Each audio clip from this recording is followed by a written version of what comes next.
business professor and economist asked more than 5,000 Americans how they thought wealth was distributed in the United States. This is what they said they thought it was. Dividing the country into 5 rough groups of the top, bottom, and middle 3 20% groups, they asked people how they thought the wealth in this country was divided. Then he asked them what they thought was the ideal distribution. And 92%, that's at least 9 out of 10 of them, said it should be more like this.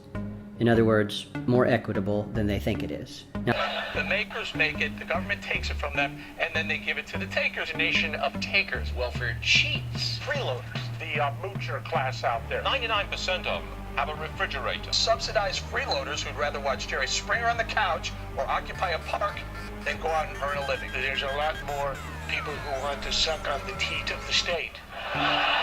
Here's what we think it is again. And here is the actual distribution. Shockingly skewed.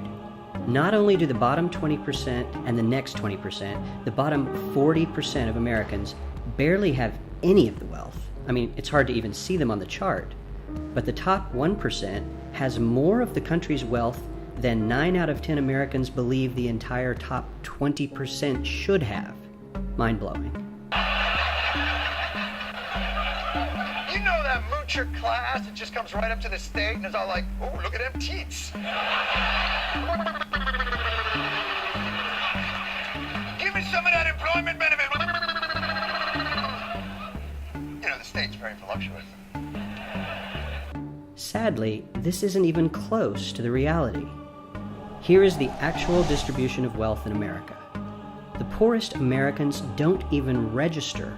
They're down to pocket change. And the middle class is barely distinguishable from the poor. In fact, even the rich between the top 10 and 20 percentile are worse off. Only the top 10% are better off. And how much better off? So much better off that the top 2 to 5% are actually off the chart at this scale. A lot of people are lazy, and a lot of people are becoming lazier. You know what it's like. You have been on unemployment as a struggling actor before. Yes. See some of the movies I've done? Do you think I wanted to do all of those movies? I'll be honest, you sometimes have to go to work. You take a job. Maybe it's not the job you want, but you take the job.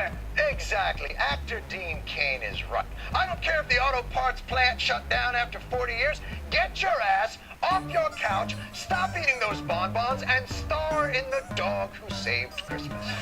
The bottom 50% of Americans own only 0.5% of these investments, which means they aren't investing. They're just scraping by. I'm sure many of these wealthy people have worked very hard for their money, but do you really believe that the CEO is working 380 times harder than his average employee? Not his lowest paid employee, not the janitor, but the average earner in his company. The average worker needs to work more than a month to earn what the CEO makes in 1 hour. It's actually honestly hard to listen to them talk about it. I wish there was some shorthand way to represent their feelings towards the recipients of these benefits graphically. Okay.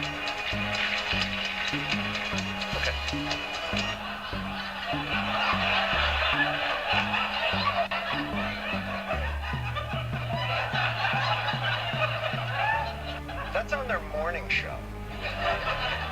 And what note do you give the graphics designer for that? Hey, give me the dirt-stained hand of the Moochie Poor bursting alien-like through the heart of this once mighty nation.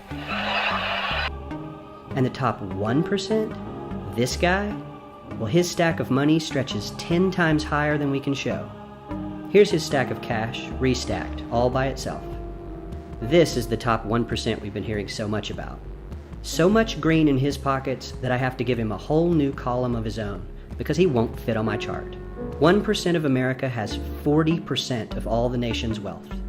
The bottom 80%, 8 out of every 10 people, or 80 out of these 100, only has 7% between them. And this has only gotten worse in the last 20 to 30 years. While the richest 1% take home almost a quarter of the national income today, in 1976, they took home only 9%, meaning their share of income has nearly tripled in the last 30 years. What we need to do is wake up and realize that the reality in this country is not at all what we think it is. I think I'm beginning to get it. If it's a policy that benefits the rich, then it doesn't have to be paid for, should last forever, and is good for America. But if it benefits benefits the poor. We can't afford it. We should end it as soon as possible, and it will destroy our nation from within. Because when you give money to people who don't have it, it corrupts them. The people who are already rich have a money immunity built up already. Handouts don't hurt them. Money is the root of all evil for anyone who doesn't have any, just like smallpox is to the Native American community. We'll be right back.